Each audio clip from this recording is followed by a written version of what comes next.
આ દાહોદના લોકોએ પણ મને પ્રેમ આપ્યો છે, ભાવ આપ્યો છે. મારા માટે આ ફૂલહાર એમની દુઆ, એમની પ્રાર્થના છે. આ ભાજપની સરકાર, આ તાનાશાહી સરકાર પણ સાંભળી લે. આ ચૈતર વસાવાને જેટલું ડરાવવાનું, ધમકાવવાનું કામ તમે કરશો, એટલી જ અમારી જનતા જાગૃત થશે ને એનો જવાબ તમને આવનારા દિવસોમાં આપશે.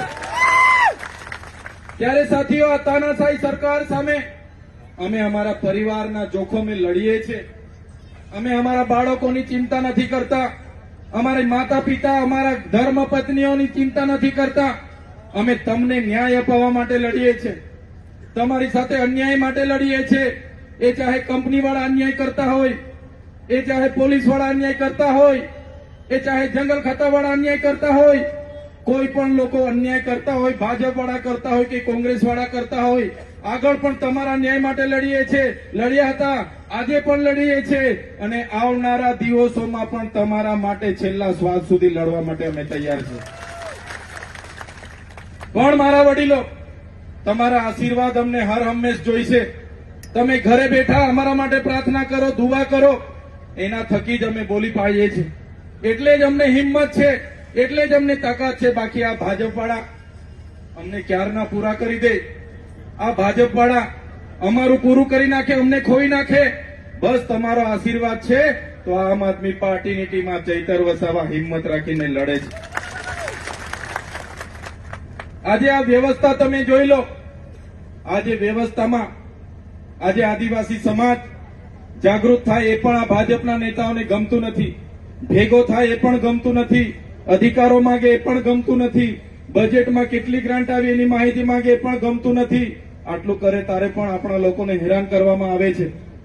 ત્યારે વધારે વિશેષ લાંબી ભાષણ કે લાંબી વાત કરવા હું નથી આવ્યો.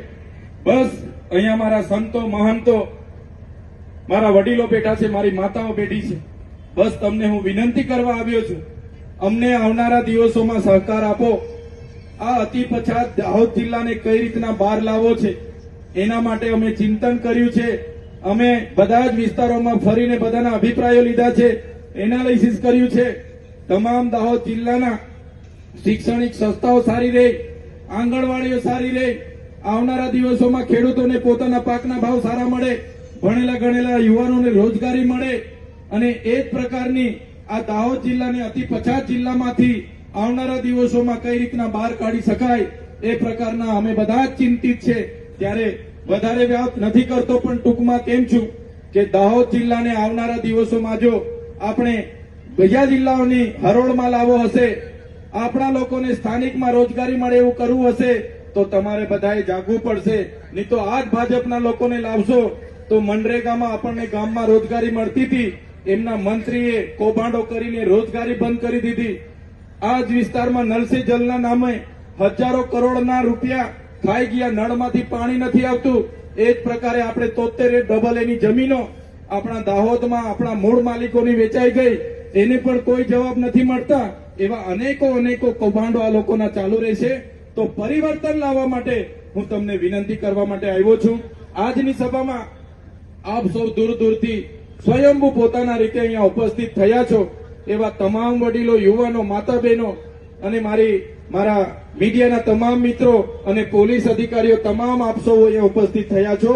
ત્યારે બધા જ લોકોનો હું ખૂબ ખૂબ આભાર માની વિનમું છું.